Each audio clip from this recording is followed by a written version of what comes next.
Hey everyone. Had a pretty difficult day today, so I thought I'd carry on with the visual diary type videos with the commentary um, as a way to kind of lift myself. But I don't want them all to be these kind of pity party, struggle session, woe is me type comms. So I thought the best way to use these self help sessions, if you like, is to talk about things that I'm really passionate about, things that I love. I think that seems to be a more productive way of chatting, chatting as a means to help myself. Also, as well, just a continued practice of improving my skills on how to talk on camera. So I've actually been a bit organised as well. I've not just kind of randomly switched on the mic and blabbed away. I've actually, obviously you can't see this, I've got a little uh, PowerPoint thing and just sort of bullet pointed some talking points, uh, just to try and sort of help my skills. But yeah, the topic I've chosen to talk about today, I referenced in my last video, is video games. My specific passion and love for them, more specifically, video game art and design. I thought that'd be a really good place to start. And like I said, I just really like talking about things that I'm passionate about, and maybe you guys feel the same way, and have your own opinions, see what you think of my opinions. Before I get into the meat of that, though, I just want to say thanks to all my new subscribers who have joined. I think there's been about 40 in the last 2 days, which is really big for me, considering I'm not the biggest channel.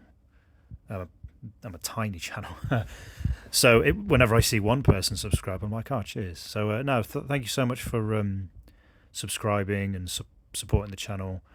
All your likes and comments, they do mean a lot. They give you that kind of push and confidence to keep going. So yeah, I hope you like my stuff. I'll be trying to do a lot more in the future, so I hope you stick around, and thanks for that. So yeah, video games, video game design. I'll quickly sort of talk about the start of this journey, if you like. I remember the first games I played were, or not even the first game I played. The first memory I have of video games is a console called the Spectrum Sinclair ZX. I don't know how old my viewers are, but you might remember this. It was a little, I suppose, cassette. I don't know, like a cassette holder it was. I don't even know how you got games on cassettes. That still boggles me. And I always remember watching my sister play a game called Mr. Wino, and all the games were kind of the same in that it was all a black background, and if memory serves me right, the colours of all the sprites were like really sort of neon. So like your pinks, yellows, blues. I wonder if that's why I quite like using neon colours. I don't know if there's like a subconscious thing going on there, but yeah, I remember just watching my sister play that and complete that and being kind of mesmerised by it. And I remember they had those at the youth clubs as well. So there were other games. I think Short Circuit was a game. There was a dungeon game, but I can't remember what it was called. But I don't really remember playing those games. I just remember watching other people play them because I couldn't do it. The first sort of games I played were on the Amiga 500. So I don't know. Again, I don't know about anyone else, and I'm showing my age here a bit. It was kind of treated as a family console, so like it was the grey sort of keyboard. I think it came with it. You didn't plug it into a TV. It was his own complete thing, I think. And I remember our one. I thought ours was special because we had like a switch on the side installed to turn it from an Amiga 500 to a 500 plus. I don't know if that was the equivalent of the day of a console being chipped, and I don't even know what it did. But yeah, it was a console where we'd upgraded by this point from cassettes to floppy disks, and there were some great games on there that I really liked. Like I hadn't taken like a major interest in designing them or anything at this point. I was probably too young, but the games I remember most fondly were the New Zealand Story, Rainbow Islands, Titus the Fox, Magic Pockets, RoboCod. I don't remember that. There was a few racing games like Stunt Car Racer and Indianapolis 500. I also remember it came from outer space, or it came from the desert, and one of the scenes that kind of took me back a bit was when there was like a giant ant that you had to fight in the desert. But those first set of games, they were just, I couldn't, I wasn't very good at them, but I loved. I suppose I suppose I wouldn't have known at the time, but the creativity of them, there's something really wonderful about, like Magic Pockets. You're just this kid and fighting these really bizarre, oversized snails, and the way you attack them is you chuck tornadoes out your pockets to them. There's just something really cool about that. I respect to the person who thought of that little gameplay mechanic, and there's just something really good, really cool about the way that games were designed. It was just almost like creativity in its rawest form. Like, what can we do to sort of finish this game? What can the characters do? What do they have? What are the enemies? It was random, but fun. I think that was the main sort of feeling I got from those games. It was just fun, just have a laugh. I've got to make special mention of a game as well called Ski or Die, where I'd love to play that game now. I might try and emulate it. Where it was just like a mad collection of ski events, but not in the traditional sense. Like, one was you were in like a rubber dinghy and you had to kind of go downhill. It was just silly versions of sports. Like I don't think you get many games like that these days. But yeah, fond memories of the Amiga. The first game I'd say I owned that was sort of mine after that, and this is kind of where it took a bit of a leap, was when I got a SNES. Well, my brother had a SNES, but I played it. And it was when I first played Legend of Zelda: A Link to the Past. Now, it wasn't the first game I played on the SNES. The first game I played, it must have been Super Mario World or whatever. And games like Super Mario World and Donkey Kong Country are, games I hold in very high regard. They were brilliantly made, looked great, but it was very much how can you say, like a to B to C. You went from here to here, you did a level, level, what was it, level 1-1, level 1-2, you fight a boss, very linear, and there was nothing wrong with that at all. But Zelda was the first game that I played where it was a lived-in world, and I always say, sort of when my friends and I get into these conversations, that I think that's what separated the SNES from the Mega Drive at that time. Both great consoles, but that kind of world, it was the first game that was a world that you explored freely. You spoke to people. It was the first game I played, I should say, where that happened. I didn't play any of the Final Fantasy games, but you were in fully control of everything. It wasn't turn-based. You controlled the combat, you controlled the movement, all of the collectibles, the exploration, just everything. I'd never played a game like that before, and that was kind of the first, I suppose, switch on, light bulb moment of, wow, this is brilliant. And it kind of really got me into video gaming as a serious hobby, which kind of leads you onto the whole world of the N64, which was my next sort of port of call. And I'd say Ocarina of Time, Banjo-Kazooie, Perfect Dark. There were loads of other games that were great, like Mario 64 and GoldenEye. But I'd say those three games, and not long after that when the PS2 was out, I'd say the Time Splitters games as well. They were the, I would say, collection of games that made me really want to seriously consider doing this as a job. I wanted to create these worlds. I wanted to design these places to go and explore and be a part of. And I'd make special mention of Perfect Dark here, where that was the first game, that was kind of the next big leap from, this work, Link to the Past really kind of stood above all the other games because it was a world. Perfect Dark kind of stood up again because it wasn't just the world and the campaign, everything. It was what was to be encompassed as a video game as a whole, like the complete package. So when you weren't doing the campaign, there were challenges you could do. It was the first sort of real experience into what could be done with a multiplayer. Like, I remember I used to spend hours in the combat simulator where you could. It was the first time you could play against bots, or the first game I'd experienced where you could play against bots. But all the bots had their own separate AI. So, for example, you'd have like a prey bot where it would deliberately go after players that had just respawned who didn't have guns. Because if you remember, in those days, you didn't start with a gun. You always started bare with just your fists.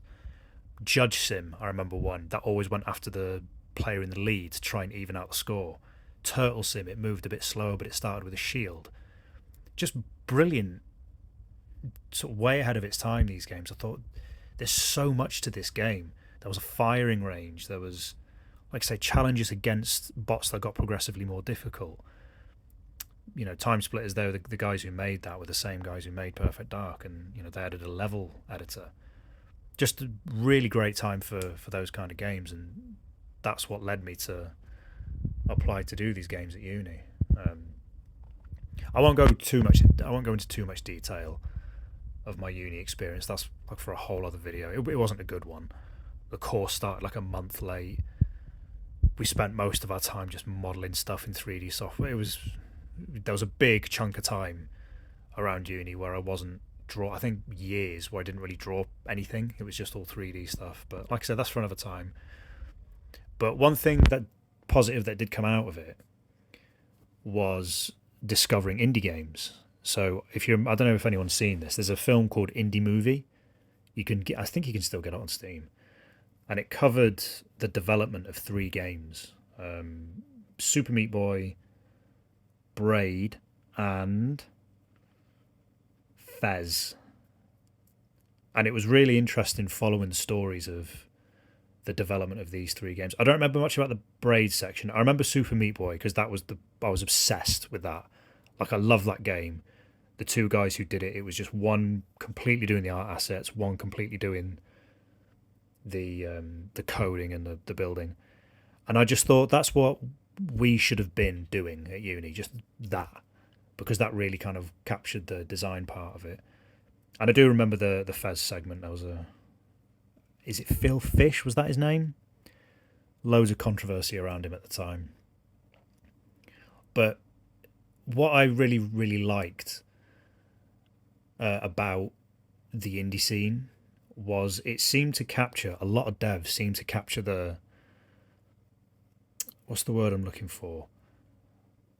Like the feeling of older games that you'd play on the SNES that you had to be really heavy gameplay.